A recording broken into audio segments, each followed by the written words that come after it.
የተከበራችሁ ተመልካቾቻችን ዛሬ የምንገኘው በቴል አቪቭ ከተማ ነው። ቦታው አሁን የምንገኝበት የቴል አቪቭ ኢደ ጥበብ ቤተ መዘክር ነው። መግቢያው አጠገብ ነው ያለነው። ይህ ቤተ መዘክር የሚገኘው ከሻውል አሜሌክ ዋና ጎዳና አጠገብ ቤታሪያላ ከተባለው የላይብረሪና እንዲሁም ኢዝራኤል የተባለው ትልቅ ህንጻ አጠገብ ነው ይሄ የሚገኘው። የቴል አቪቭ ኢደ ጥበብ ቤተ መዘክር የኢደ ጥበብ ውጤቶች፣ ስዕሎች ያለበት ቦታ ነው። ይህ ቤተ መዘክር የተመሰረተው በ1932 ዓመተ ምህረት ነው። ቦታው በጥንት ጊዜ የቴል አቪቭ ከንቲባ የነበሩት ሜኢር ዲዘንጎፍ መኖሪያ ነበር። እንዲያውም የእስራኤል ነፃነት በ1948 ዓመተ ምህረት የታወጀው ከዚህ ህንፃ ነው። እንግዲህ ይህን የብዙ ቅርሳ ቅርስ ቤት የሆነውን የቴል አቪቭ ቤተ መዘክር አሁን እንጎበኛለን። ይኸው እንግዲህ መግቢያው የሆነው መጎብኘታችን።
በቴል አቪቭ የኢደ ጥበብ ቤተ መዘክር ብዙ አስደናቂ የእጅ ስዕሎች ይገኛሉ።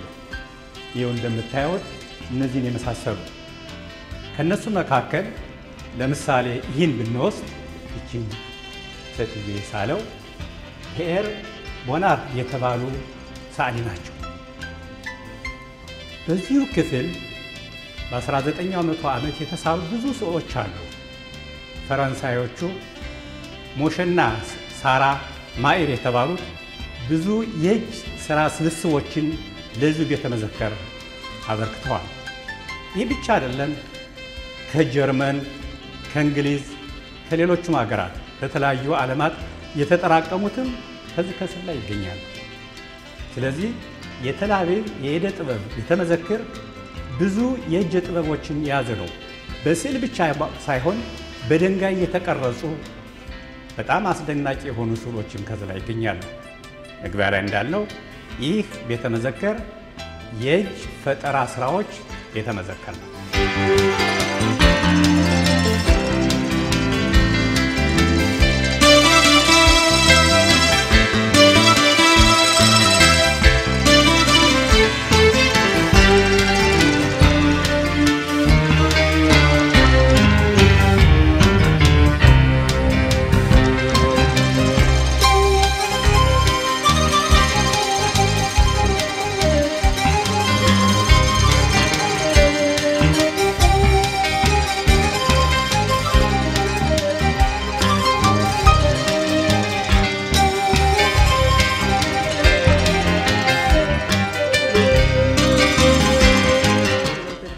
ይኸው ከእንደዚህ የመሳሰለው ክፍል ለምሳሌ የምናያቸው በተለያዩ ዓመታት በተለያዩ ቦታዎች የሚቀረጹት የሚስሉት የሚያዩትን ሁኔታ የሚያጠራቅሙበት ነው።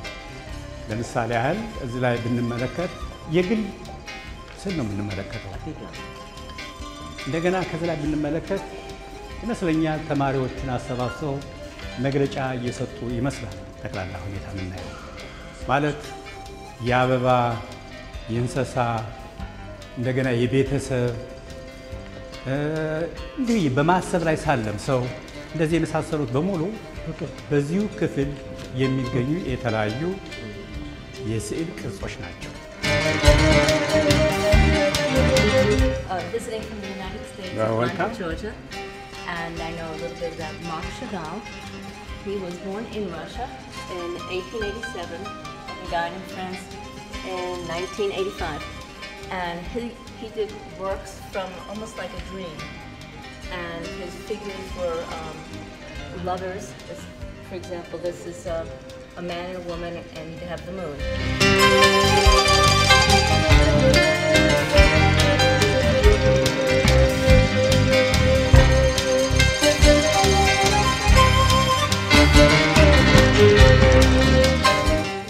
በቤተ መዘክሩ ብዙ ጎብኚዎች ይገኛሉ። እኛ ድምጻችን በጣም ከፍ አድርገን አይደለም መናገር የሚገባ ምክንያቱም ሰውን ስለሚረብሽ።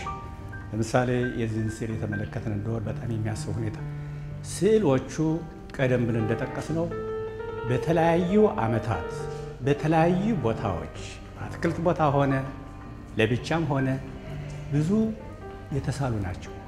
በአዋቂዎች በዕደ ጥበበኞች የተሳሉ ቦታዎች ናቸው። ቦታዎችን ስንመለከት የግል ፎቶግራፍን ለማየት ይቻላል። ለምሳሌ እንደዚህ ያለው ፎቶግራፍ ቀደም ብለን እንደጠቀስነው ሁሉ ከተለያዩ አገራት በ19ኛው መቶ ዓመት የተጠራቀሙ አሁን በዚህ በቴል አቪቭ ዕደ ጥበብ የተመዘከረ የሕዝብ መጎብኛ ማዕከል ሆኖ ይገኛል። ብዙ ጎብኚዎችን ነው የተመለከትነው።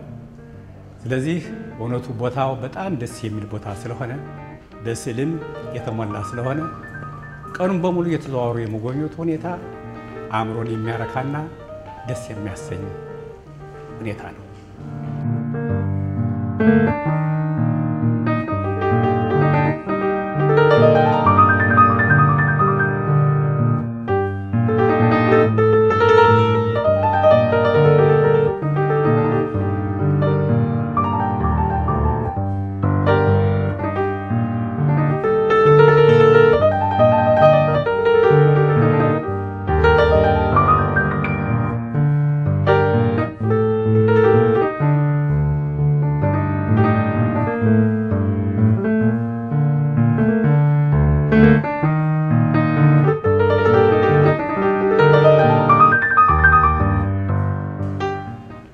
በዚሁ የዕደ ጥበብ ቤተ መዘክር የተለያዩ ነገሮች አሉ።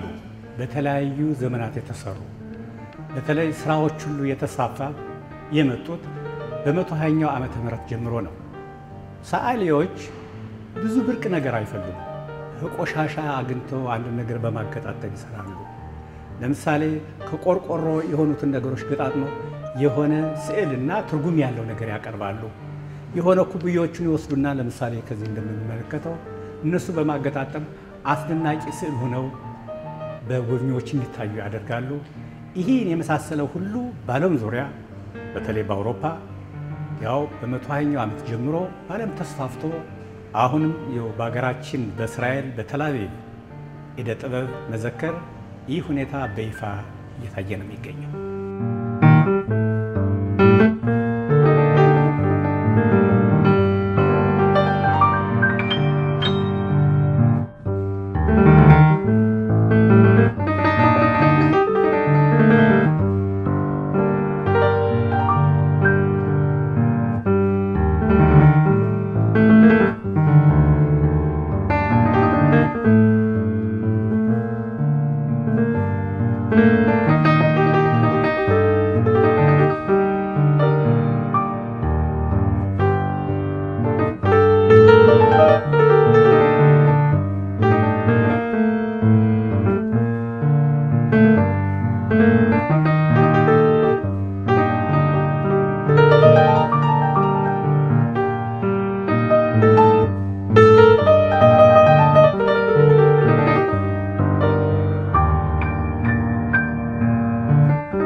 ቤተ መዘክር የተለያዩ ነገሮች ስብስብ አለበት። እንግዲህ ዓለም በጣም እየተሻሻለ በሚሄድበት ጊዜ ከትንሽ ነገር ትንሽን ነገር ሰርቶ ሰው እንዲደነቅበት የማድረግ ሁኔታ ነው። ለምሳሌ ከዚህ ላይ ብትመለከቱ የቡርሾችን በማሰባሰብ ስዕል ሰርተውባቸዋል።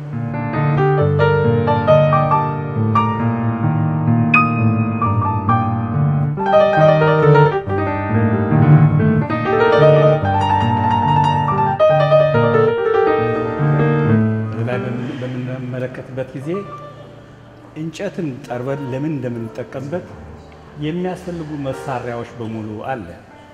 አካፋ፣ መጣረቢያ፣ መዶሻ፣ መጋዝ፣ እንደዚህ የመሳሰሉት ነገሮች ሁሉ። ከዚህም በተጨማሪ ወደ ማዶ የተመለከትን እንደሆን ያው እንግዲህ በዚህ ሁኔታ ወንበሮቹንና ጠረጴዛዎችን ለመስራት በሚያስችል ሁኔታም ተዘጋጅቶ እናገኘዋለን። አጠቃላይ ሁኔታ ስንመለከት የዚህ ቤተ መዘክር የዕደ ጥበብ ዋና ማዕከል ነው። ብዙ ነገሮች አሉ። እንግዲህ የዕደ ጥበብ ሁኔታ በጣም እየተሻሻለ በሚሄድበት ጊዜ በመሻሻሉ መጠን መልኩንን እየለወጠ በተለያዩ ሁኔታዎች በማተኮር ስራዎችን መስራት ይቻላል ማለት ነው።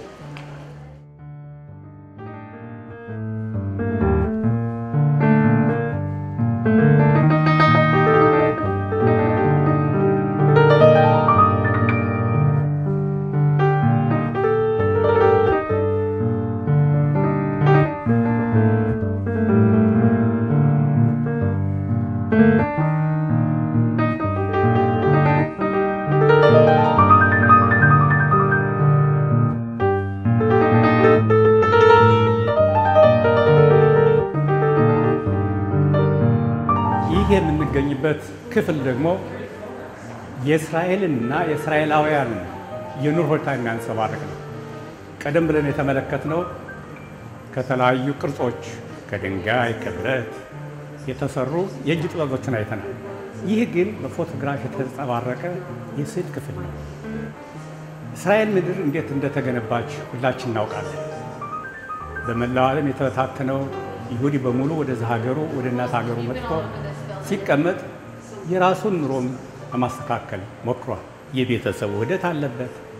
ከዛም በኋላ ደግሞ ይህችን የምታምረውን አገራችን በተለያዩ ስዕሎችና ቅርጾች የማንጸባረቅ ሁኔታ ነው። ከዚህ ቦታ የምናየው እንግዲህ ይህን የመሳሰለ ሁኔታ ነው። ለምሳሌ በፎቶግራፉ ልታዩት ትችላላችሁ።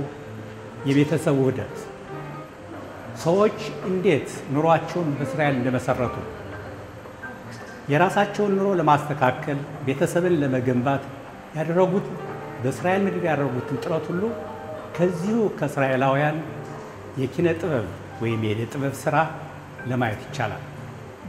ብዙ ነገሮች አሉ። በጣም ግሩም የሆነ የዕደ ጥበብ ስራና ውጤት ነው የሚታይበት። ስለዚህ ይህን ክፍል አሁን የምንጎበኘው እንግዲህ በእስራኤላውያን በእስራኤል በምድራችን የተከናወኑትን በይሁዳውያን ሕይወት እንዴት እንደታለፈ የሚያሳዩት ነው።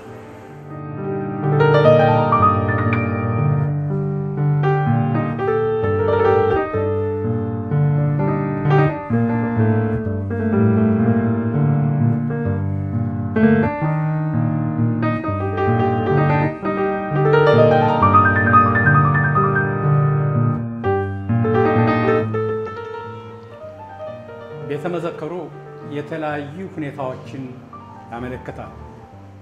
የእስራኤል ዜጎች ነፃነታቸውን ለማግኘት ከፍተኛ ትግል አካሂደዋል። ከዛም በኋላ ሀገሪቱን ሲመሰርቱ ብዙ ትግልም አድርገዋል። በሞሻቦች፣ በኪቡጾች እንዲሁም በሀገሪቱ ውስጥ ካሉት እስላሞች፣ ክርስቲያኖች፣ ይሁዳውያንና ፍልስጤሞች ከአረቦች ጋር ይህ ሁኔታ እያንዳንዱ የራሱን ማንነት ለመግለጽ የሚያሳየው ነው። ለምሳሌ ይህን ፎቶግራፍ ብንመለከት ተመልከቱ። አይኑን የተሸፈነ ነው። አረንጓዴ፣ ቀይ ዙሪያው ተከቧል እና የሚያሳየው ምንድነው? የኃይልን ሁኔታ ነው። ይህ እንግዲህ የግል ማንነት የሚያሳየው በተለይ የፍልስጤሞቹ ሁኔታዎች ለመግለጽ የቀረበ ስዕል ነው እንደማለት ነው። እና እንደዚህ የመሳሰሉ ነገሮች በተለያዩ ቦታዎች በሌላም አይነት ሁኔታዎች ተቀምጠው እናያለን። በጥንት ጊዜ ሰዎች እንዴት ሲሰሩ እንደነበረ የግል ሁኔታቸው እንዴት ሲመሩ እንደነበረ ጋዜጣን በመሸጥ መሬትን በማረስ እንደዚህ የመሳሰሉትን ሁኔታ ብዙ አስተዋጽኦ ያደረጉበትን ሁኔታ የሚገልጸው የዕደ ጥበብ ክፍል የእስራኤላውያን ብቻ የይሁዳውያንና የማንኛውም ህብረተሰብ ይህ ቦታ ነው። የተላሉ ስዕሎች ማለት በፊልምም የሚያሳዩት አለ። ለምሳሌ ከዚህ ላይ ገበሬ ነው፣ ብዙ የተለያዩ ነገሮችን ይሰራል። በባሌላ አካፋ ያው የደበላለቀ አሸዋ የመሳሰሉትን ነገሮች የግንባታ ሁኔታዎችን የሚሰራ ይመስለኛል። እንደዚህ የመሳሰሉት ነገሮች የሚሰራበት ይህን ሁኔታ የሚያሳየው ስዕል ሁሉ እና በፎቶግራፊ የተቀረጸ ሁኔታዎች የሚታየው ከዚሁ ከእስራኤላውያን ፈጠራ ጋር የተያያዘበት እና ከዚህ ክፍል ከሚገኘው የእስራኤል የዕደ ጥበብ ክፍል ውስጥ ነው ማለት ነው። ይህ ቦታ በብዙ ሁኔታዎች እያንዳንዱ የግል ሁኔታ በማንጸባረቅ የተቀመጠ ብዙ ስዕል እናይበታለን።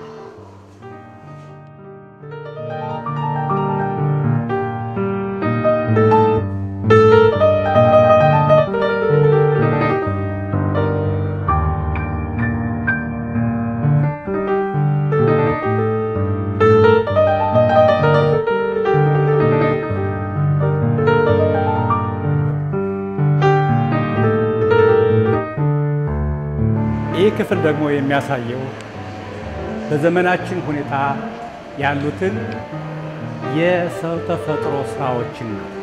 ማለት ምንድነው? ባለፈው እንዳየነው በመጀመሪያ በተለያዩ ዓለማት የነበሩ የእጅ ዕደ ጥበቦችን አስቀምጠዋል። ከዚህ ግን በዘመናችን ጊዜ ማለት ምንድነው? እስካሁን እስካለንበት ድረስ ያሉት ፈጠራዎች ሁኔታዎች ናቸው። ለምሳሌ ሁኔታ የተመለከትን እንደሆነ ሰዎቹ ተማሪዎች እየሰሩ የሚያስቀምጧቸው ሁኔታዎች ናቸው። ድርብ አልጋዎች ለምሳሌ በአሁኑ ጊዜ ሰዎች ስንመለከት ዘመናዊ ቴሌፎን ይዘው አሉ በማለት ፖርሳቸውን ይዘው ወይም ምግባቸውን ይዘው የሚንቀሳቀሱበት ሁኔታ ሁሉ በዘመናዊ ሁኔታ በማስቀመጥ ሰዎችን ከፊተኛው ጋር እንዲያነጻጽሩትና እንዲያወዳድሩ ተደርጎ የተቀመጡ ሁኔታ ነው። እርግጥ በድሮ ጊዜ መሬትን በማረስ ውሃን በማጠጣት እንደገና የተለያዩ ፍራፍሬዎችን በመልቀም ያሳለፈው ሁኔታና የታለፈውን ሁኔታ አልፎ በአሁኑ ጊዜ ግን በዘመናዊ ቴክኖሎጂ በዓለም አቀፍ ደረጃ የሚሰሩትን ሁኔታዎች ሁሉ በእስራኤል ምድር በሀገራችን እየተንጸባረቀ የሚታይበት የዕደ ጥበብ ቤተ መዘክር ይህ ነው።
ከዚህ ከወደቡ አጠገብ መዝሙር እና ግጥም ተጽፎ ይገኛል። ከዚያ የሚመጡ መርከቦችን ጭነት በሺህ እጆቻችን ፈራርቀንና ገንብተን እኛ የወደቡን ባህር ነበልባል ተቆጣጥረን ከዚህ ወደብ እንገነባለን። ጠንካራ እጃችን ከመርከብ ከወጣ የጀልባው ጭነት ወደ ወደብ ከመጣ ከላይና ከታች በአንድ ላይ በዚህ ቦታ ወደብ እንገነባለን። ይህን የገጠመችው ሊያ ወልደበርግ